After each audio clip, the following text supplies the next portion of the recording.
அவர் complaint எடுத்துருந்தா நான் ஒண்ணுமே பண்ணியிருக்க மாட்டேன். பாத்து நான் என்னப்பா பண்ண முடியும்? என்னடா எல்லாத்துக்கும் எதிர்த்து பேசிட்டு இருக்க? பாட்டி நீங்க வேற ஏன் பாட்டி? அநியாயமா ஒரு மனுஷன் செத்துருக்கிறாரு. சாக வேண்டிய வயசாது. இல்ல நான் இப்ப தெரியாம தான் கேக்குறேன். ஒருவேளை ஆக்சிடென்ட்ல நான் மண்டையை போட்டுருன்னு வச்சுக்கோங்க, அப்படியே விட்டுருங்க நீங்க எல்லாரும். வெற்றி, என்னப்பா நீங்க ஏன் டென்ஷன் ஆறீங்க? உண்மையை தான் சொல்றேன். அப்ப அவங்களுக்கு அப்படித்தானே இருக்கும்.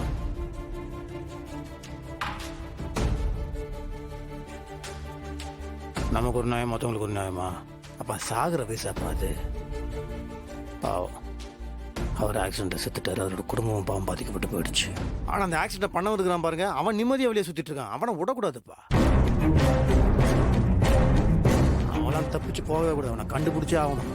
ஏண்டி நல்லா இருந்த என் புள்ள மனசை கெடுத்து எவனோ ஒருத்த செத்ததுக்கு ஏன் புள்ளைய பழி வாங்க வைக்கிறல்ல?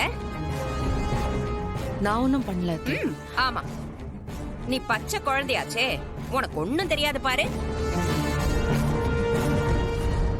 இவ ஒண்ணும் செய்யலாம்ல, செய்யல. அதான் என் பிள்ளைய மொத்தமா மாத்திட்டியே.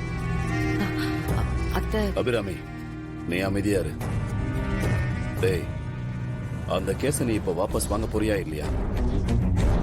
தப்பா எடுத்துக்காதீங்கப்பா. மாட்டேன்.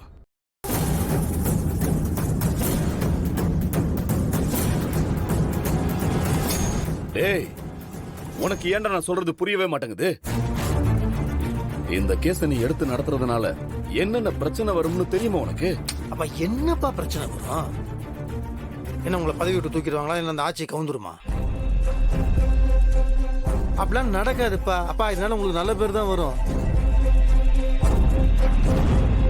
ஒரு எம்எல்ஏட பையன் நியாயத்துக்காகவும் தர்மத்துக்காகவும் போராடுறான்னு சொல்லி உங்களை பத்தி பெருமையா தான் பேசுவாங்க. நீங்க என்னை பத்தி பெருமையா பேசுறதை விட்டுட்டு திட்டிகிட்டே இருக்கீங்க. டேய் வெற்றி, வேணாண்டா. நீ இந்த கேஸ் எடுத்து நடத்துறதுனால செத்தவன் திரும்ப வந்துருவா போறான். சொல்றத கேள்றா. போடா, போய் கேஸ முதல்ல வாபஸ் வாங்க. அப்பா மன்னிச்சிருங்கப்பா, என்னால வாபஸ்லாம் வாங்க முடியாதுப்பா. வெற்றி, என்ன நீங்க முடியாதெல்லாம் சொல்லிட்டு இருக்கீங்க? மாமா எவ்வளவு பெரிய மனுஷன், உங்க நல்லதுக்கு தானே சொல்றாரு. அத கூட கேட்க மாட்டீங்களா? ஓ ஏன் சும்மா இருக்குங்க, ஆளுக்கு ஆள் ஒண்ணு சொல்லிட்டு இருக்கீங்க.